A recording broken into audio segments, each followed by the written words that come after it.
शिव जी ने ध्यान करने की जो 5वीं विधि बताई है उसे जानते हैं। अब इस विधि में आपको अपनी आंखों को बंद करना है और अपनी आईब्रोज के बीच में जो जगह है उधर देखना है और फोकस करना है। और आपको इस पॉइंट के बारे में सोचना नहीं है कि कोई आईब्रोज के बीच में कोई ऐसा पॉइंट है। आपको तो बस आईब्रोज के बीच में देखने की कोशिश करनी है आंखें बंद करके। और जब आप देखने की कोशिश करोगे बड़े आराम से करना है, ऐसा नहीं बहुत फोर्सफुली कर रहे हो, बहुत ज़्यादा दम लगा रहे हो कि दर्द होने लग जाए। अब आपको कैसे पता चलेगा कि आप सही जगह देख रहे हो नहीं देख रहे? तो जब आप सही जगह देख रहे होंगे तो जो आपकी आंखें हैं उनका हिलना थोड़ा मुश्किल हो जाएगा और हो सकता है शुरू शुरू में आपको थोड़ा दर्द महसूस हो क्योंकि आपको इतनी आदत नहीं है। लेकिन ये दर्द बना रहे तो हो सकता है या तो आप गलत तरीके से कर रहे हैं या फिर कोई हेल्थ इश्यूज है।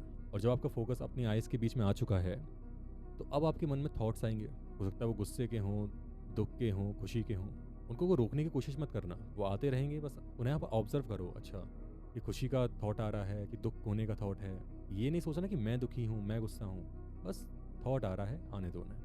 और अब आपको सांस लेनी है और सांस आपको इस तरह सोच के लेनी है कि आप कोई हवा नहीं ले रहे बल्कि कोई ऊर्जा ले रहे हो, एनर्जी ले रहे हो जिसकी वजह से आप जिंदा हो। और ये सोचना है कि ये जो ऊर्जा है एक रोशनी की तरह आ रही हो और आपके सिर के जो सबसे ऊपर का हिस्सा है उधर जमा हो रही हो, स्टोर हो रही हो। और फिर आपको ये सोचना है कि जो ये ऊर्जा रोशनी की रूप में आ रही है वो सिर के ऊपरी हिस्से पर जमा होती जा रही है। आपको बस इस तरह सोचना है, ऐसा हो नहीं रहा है।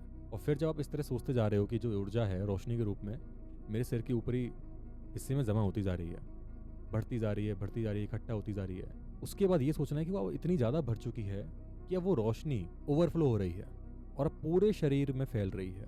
और इस तरह आपको सोचते रहना है, सोचते रहना है। अब हर स्टेप को कितना टाइम देना है वो आप पर डिपेंड करेगा।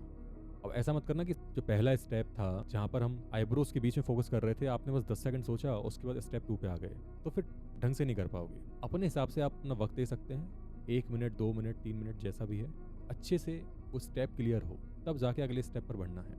तो ये थी विज्ञान भैरव तंत्र की 5वीं विधि। अगली विधि के बारे में अगली वीडियो में बात करेंगे।